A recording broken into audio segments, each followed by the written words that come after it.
Hola, muy buenas. Mi nombre es Gracia Jiménez Fernández y soy profesora titular en el Departamento de Psicología Evolutiva y de la Educación de la Universidad de Granada. Bueno, me han pedido que comente algunas sugerencias, algunas orientaciones para la identificación del alumnado con dislexia por parte del tutor, de la tutora, ¿no? de educación primaria, aunque también se puede aplicar a educación secundaria, ¿no? Pero lo que queremos es hacer una detección lo más temprana posible y por eso es especialmente importante, ¿no? que se produzca esa detección durante educación primaria.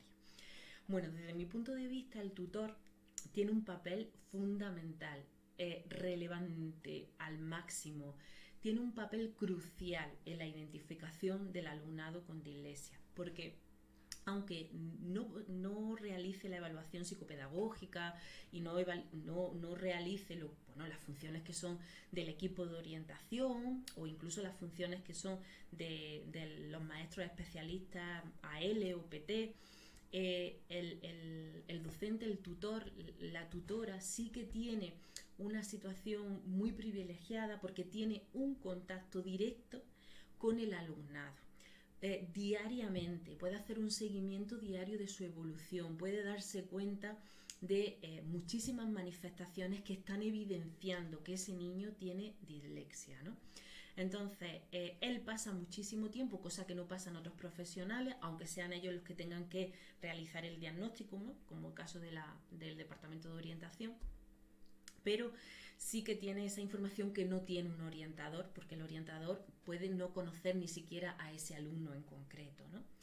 Y por otra parte tiene la formación que a lo mejor no tienen los padres del alumno. Los padres no tienen por qué saber que esas dificultades que está presentando su hijo responden a una dislexia, ¿no? Ni muchísimo menos.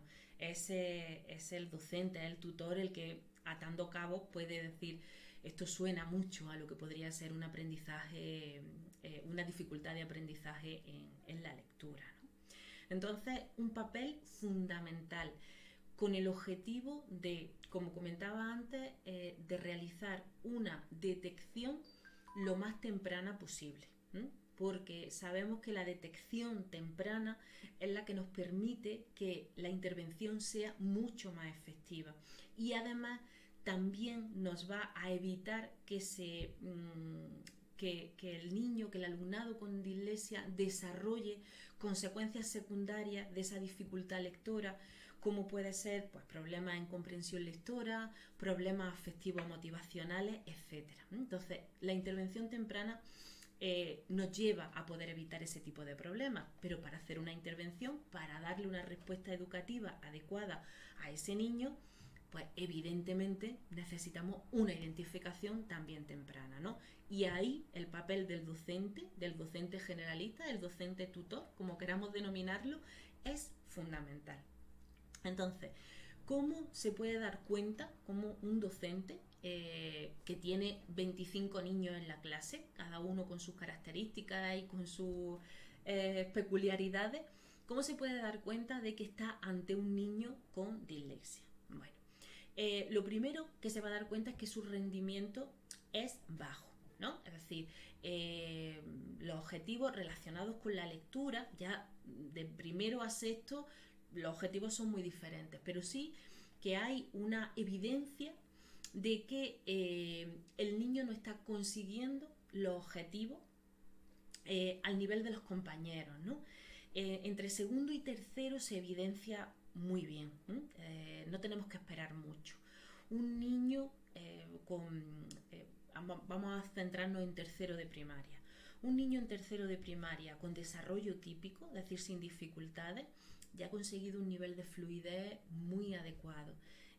Se puede equivocar en alguna tilde, en algún tipo de palabra que no haya visto más de manera frecuente, pero ya tiene un nivel de fluidez bastante importante, ¿no?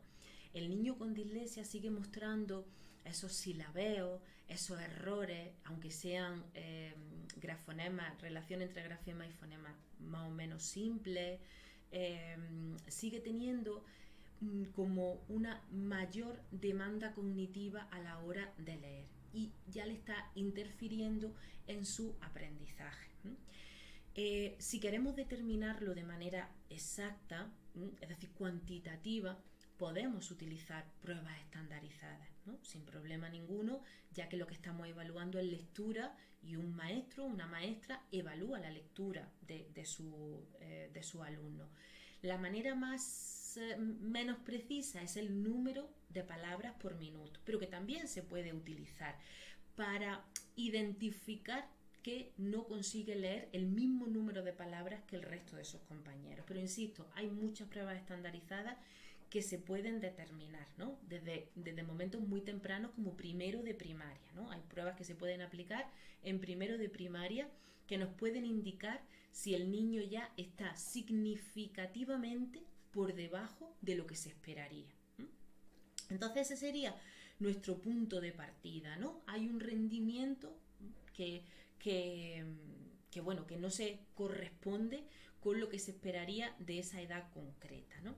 Entonces ahí tendríamos que preguntarnos, esta dificultad que se está evidenciando a través de esas pruebas estandarizadas o pruebas más del día a día, ¿no? De compararlo con su clase, esas diferencias, esas dificultades, ¿se producen de manera específica en el ámbito de la lectura o son más generalizadas? Es decir, vemos que ese niño tiene problemas en casi cualquier área, ya esté la lectura implicada o no esté la lectura implicada, ¿no? Entonces, ahí pues ya tendríamos que analizar qué posibles factores. Es decir, si las dificultades son generalizadas, pasa en cualquier ámbito, sea de lectura o no sea de lectura, pues ahí tendremos que ver si ya hay un funcionamiento intelectual límite, si hay problemas atencionales, si hay problemas de otro tipo, ¿no? Entonces, normalmente en dislexia, al principio, sobre todo en los primeros niveles de primaria, está muy centrado en lectura. Y tú ves cómo cuando explicas, como docente, cuando explica algo en clase, el niño lo capta y hace otro tipo de actividades donde no se medie la lectura, también tiene un rendimiento adecuado, pero cuando llega la hora de mediar la lectura es el problema. Ahí estaría la especificidad en los primeros niveles. Aunque la especificidad en dislexia, como la lectura es tan importantísima, es una habilidad tan importantísima, lo cierto es que después se generaliza a otros ámbitos, ¿no? Entonces, preguntarnos un poquito hasta qué punto es más generalizado, más específico, ¿no?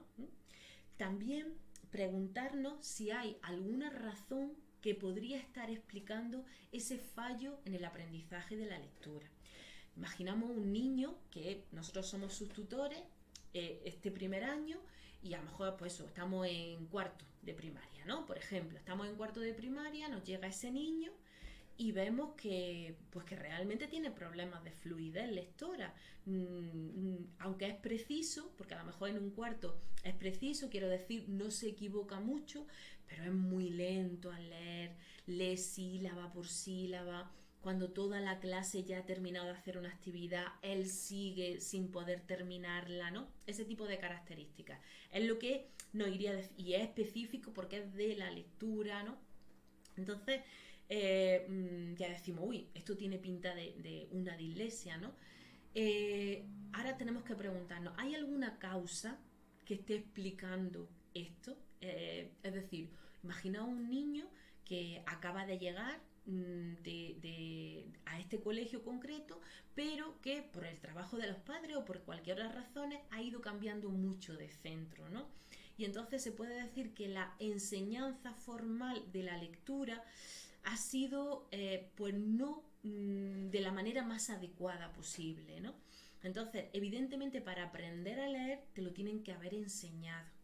Si por lo que sea, por los factores que sea, no te lo han enseñado de manera adecuada, pues entonces estaríamos hablando de otras razones, ¿no? Entonces el niño con dislexia es un niño que a pesar de haber recibido una enseñanza adecuada, a pesar de haber tenido todas las de tener todas las características necesarias para poder aprender a leer de manera correcta, una adecuada inteligencia, una adecuada estimulación en casa, un lenguaje oral adecuado, correcto. Entonces, todas esas características se están dando, pero el niño no aprende a leer de manera correcta. Entonces eso es lo que nos tiene que disparar la alarma, ¿no? Es decir, cuando hay una causa es ponerle respuesta a esa causa.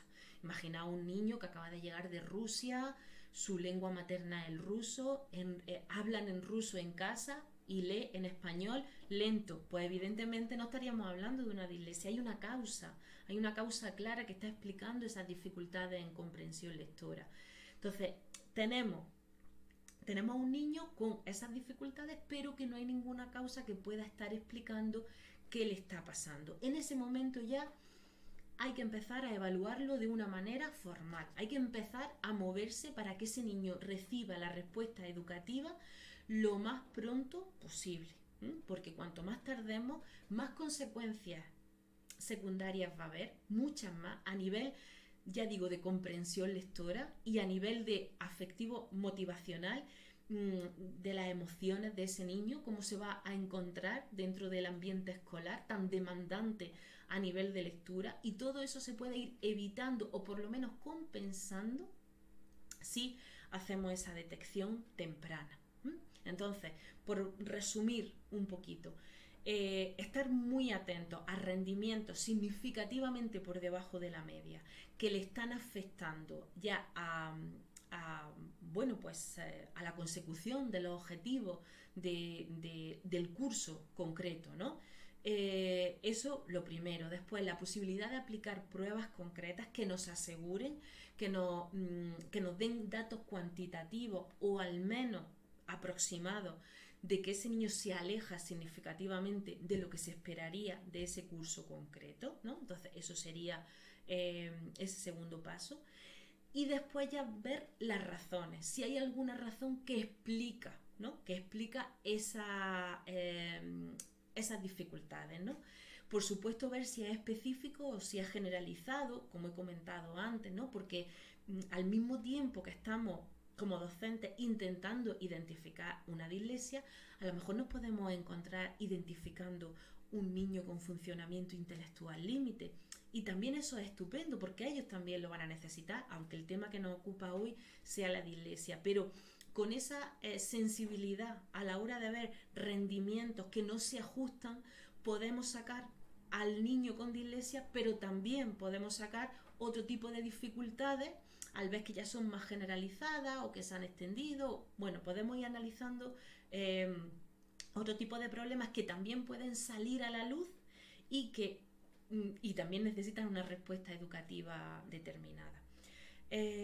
Bueno, espero que por lo menos estas orientaciones hayan servido para que los niños puedan ser, los niños con dislexia y otro tipo de alumnado con NEAE pueda ser identificado lo antes posible y por supuesto con el objetivo de que reciban esa respuesta educativa también cuanto antes mejor. Un saludo y espero que le haya sido de ayuda.